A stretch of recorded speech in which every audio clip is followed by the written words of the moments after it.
Just caution, cross the line, I got the yellow tape and lead it. The murder scene, this time I'm about to detonate. Change your style to stay around, you featherweight. I'm heavy now, give me a reason so I can demonstrate. Yeah. My name is Vili Langi. I'm a creative director who started off as a designer at the University of Arizona.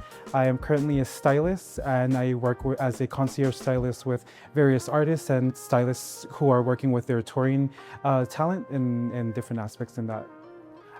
So I graduated from the University of Arizona in 2019, and in that portion, my main focus was in trend prediction, and a lot of that was kind of pushed into the costuming realm. So my start within the styling took launch or took grab when I was in Los Angeles, starting for the Sunday service for Kanye West, and I was on that project for 2 years until 2022. And that demographic I came in more for trend prediction, but there was a lot of switches that pushed me into becoming a stylist for that production. So for the last year, I was the core stylist for the Calabasas shows, and then from there I kind of just went forward and continued in that industry. Pop Triggered started during the pandemic, immediately after a lot of our the creatives that we were working with. We collaborated with various creatives from sculpture artists to embroidery artists or change stitch artists. And we had a lot of collaborations and networks throughout the US. And when the pandemic happened, a lot of that kind of fragmented, and keeping a lot of the creatives in their hometowns and creating there seemed more beneficial. So Pop Triggered Creative Studio was mainly a reaction to a lot of those creatives being dispersed. And what we work as is more of an unconventional marketing agency. So collaborating with these different artists or these different designers in one project or one certain aspect has been one of our more focuses outside of styling. Don't ask me why again, we tried again and didn't feel the same. The plans was open up the diagram. Winter overseas, I got some bags that need acquiring. We used to get cash, the checks bigger so they wire them. Plug talk. I grew up on the south side of Tucson, and a lot of what my creative aspect has always been in like student council or our creative elements in school. So from Spirit Weeks and that aspect, that was a lot of my inspiration in taking like those creative outlets and continuing from that. But accessibility to resources or supplies has always been, an issue, not an issue, but something that I've always had to figure out, So being able to creatively execute something with unconventional resources or tools has always been my output. So looking or executing certain projects has always been my goal, to think outside the box and executing it in more unconventional ways to where people are like, how was that made? Or how was this certain look executed? So essentially getting unconventional elements or materials has always been my push since I was younger. So I think that's always been my creative drive since then. When I was, throughout this entire process, especially, I grew up as a queer kid in Tucson, and the LGBTQ community has always been much influence from drag culture to ballroom scenes. That has always been a very pivotal point of that. Much of what I do has always had the voice of fashion, and I typically use different outlets to highlight various communities. So from the LGBTQ community, the ballroom scene, even some of our local bike scenes, and a lot of our artists here in Tucson, I think just being able to collaborate or work with different elements has always been, my thing. One of my favorite shows has always been Dirty Jobs. I forgot who the host was. I think his name was Mike Rowe. That has always been one of my inspirations. If I can take that but make that into a creative aspect, not the dirty jobs part, but more of the creative jobs part, I would want to spend a week in exploring other creatives' worlds, and that has always been my inspiration with Pop Triggered, from sculpting to the painting. I think those creative outlets or those communities have always been of my interest. And although I'm not, oftentimes I may not be a member of a certain community that I'm highlighting. So I think just being able to respectfully choose members who are part of that community to collaborate with and be the voice of that, and kind of being able to collaborate on what that execution is in my way and what their world looks like in that aspect. My biggest thing too is when I started my senior project at the University of Arizona was a 4-part project, a trend prediction. And essentially what my entire runways were from 2019 to 2023. We essentially did a lot of trend prediction. So we would predict what certain trends we're gonna forecast within the next 6 to 12 months. And then we would host a runway specific to that trend or to that theme that we were hosting, and then we would send over those press release or press junkets to various stylists or showrooms so that they can see what we're working on. But our goal wasn't necessarily to show what we're working on, but more to show what we're proving that's going to come. For example, in 2022, from 21 to 22, we worked on a build out for a Western theme, because we had a huge trend prediction that Western themes or the Western wear was going to have a huge spike because of the motion picture bill that Arizona got. So what we did was we partnered with O Tucson and then our Reebok's partnerships in LA, and then we hosted we basically took a lot of O Tucson's old costumes and redid them in the streetwear, and we hosted a 42 look runway there. And we hosted that in the summer or in the winter of 2022. And we sent that out, and our trend prediction was that following the summer of 23 and forward, there was going to be a huge spike in that Western wear. And then thankfully we were correct with the release of Beyonce's album and then various other portions. But then being able to see various music album or music artists utilize that motion picture build and then capitalize in Scottsdale, also built our network there.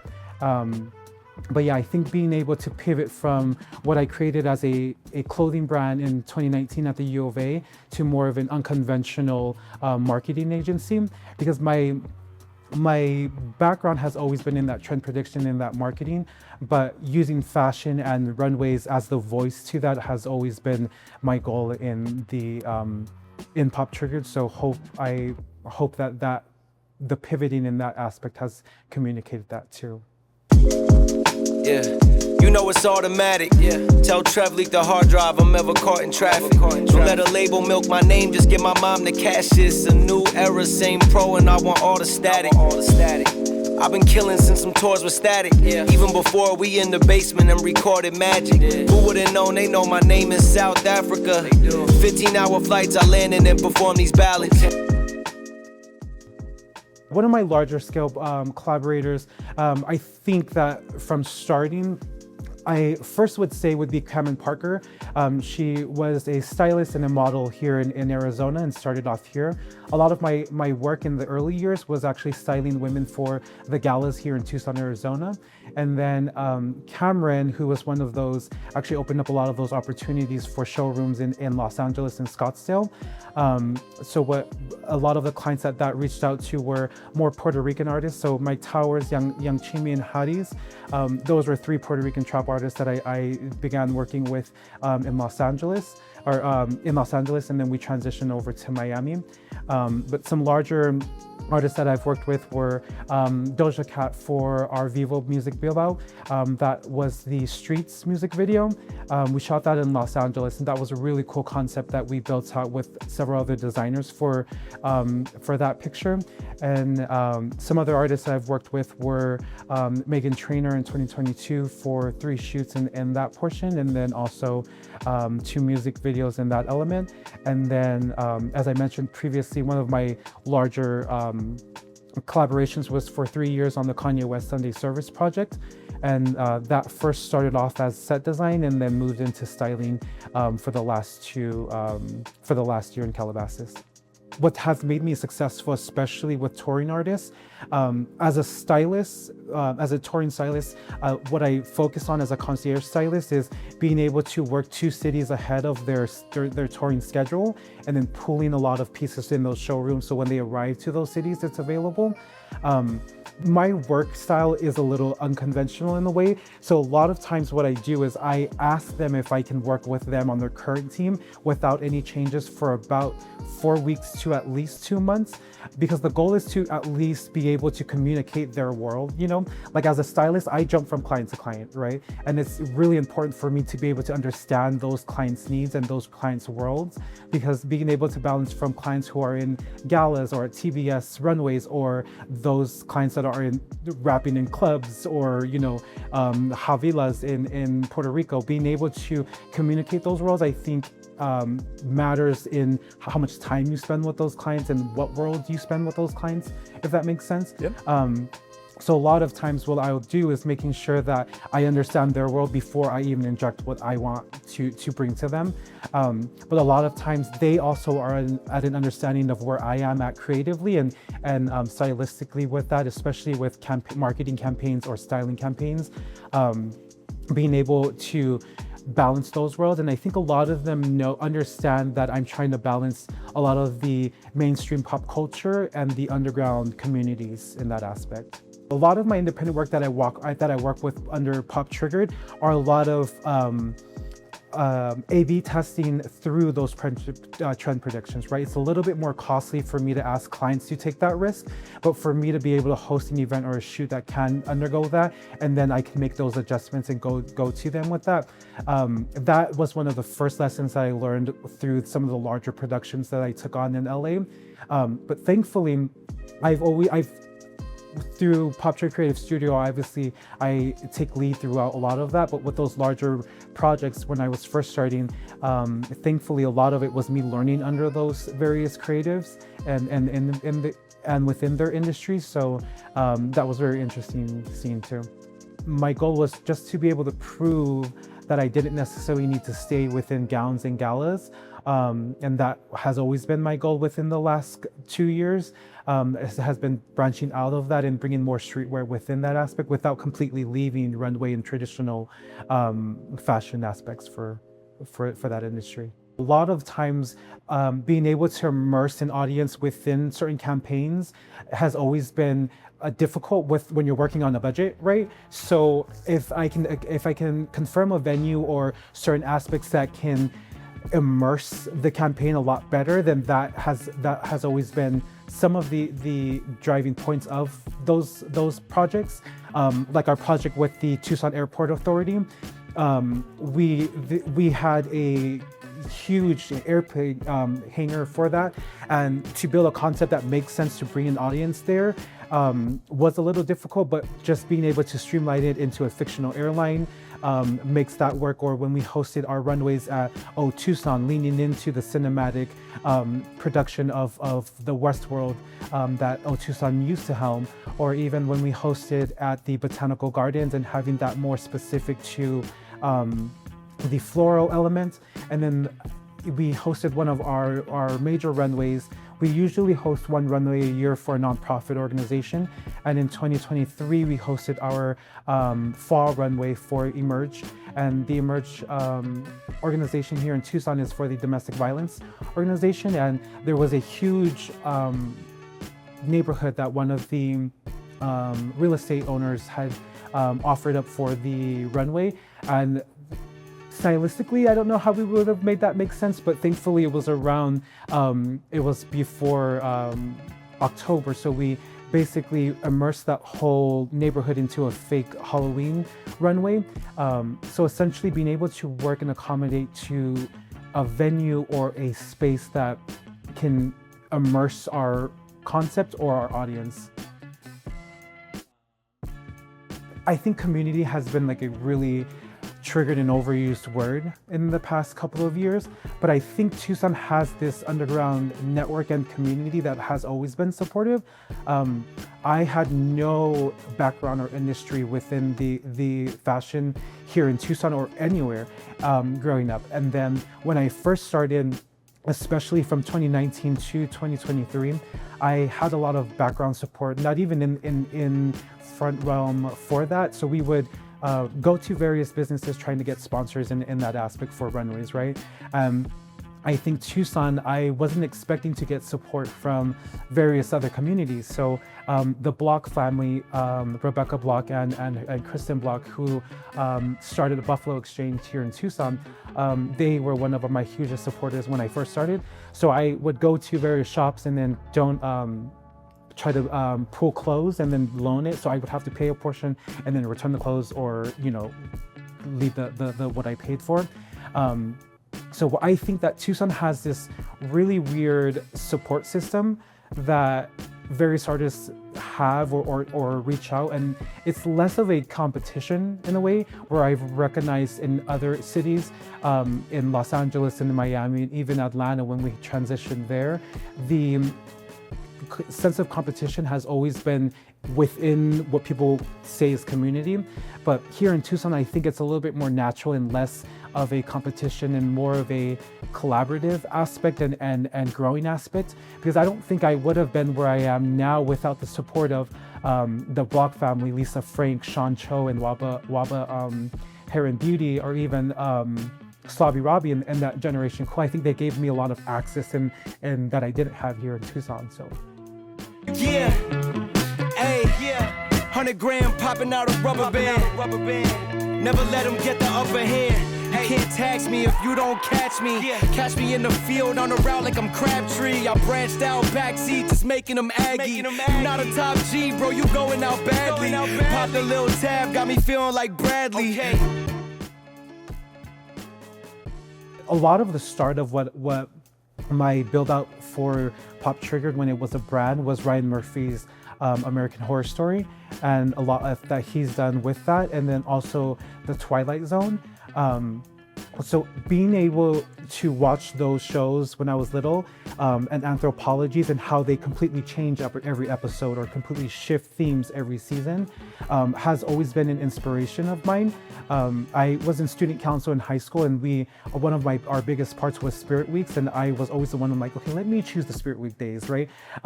So I think being able to choose themes or being able to immerse myself into certain worlds has always been my I think greatest aspect as a creative. So I don't think necessarily for me, where I pull creativity a lot is from more unconventional aspects within society and pop culture. But yeah, I think staying creative for me has not necessarily been an issue, because back to what I was mentioning with functioning as more of a unconventional marketing agency, I've always enjoyed being able to be pushed into other people's worlds and bringing my own aspect into that. So I'll usually find creativity or inspiration through other creatives, if that makes sense. Like right now, we're currently working on a cookbook that we're finalizing. So I think just collaborating, that started off with my work with 2 restaurants here in Tucson and then one in San Francisco.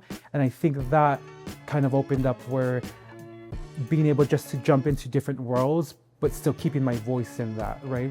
Like if I was a cafeteria lady or if I was in prison, I would want to make sure people think like, oh, that's Vili, like that's him. But yeah. I feel like recently the creative environment or the creative industry I'm trying to avoid community, but the creative quote community, creative community has turned to this thing where it's like you find a skill and you need to monetize it. And I completely understand that, because as creatives, it's always feast or famine, right? Like we are going through these phases and we have to figure out, where our next projects are, where our next capital is for these build outs. But I sometimes feel like we lose the naivety or the childlikeness of creativity when we have to monetize on things, So that's why I usually, with some of my first clients, and I think, and don't be using these too much to my clients, I think this is where I also do is I will give my clients a few shoots at no cost as added value to kind of build into that world, and build that relationship.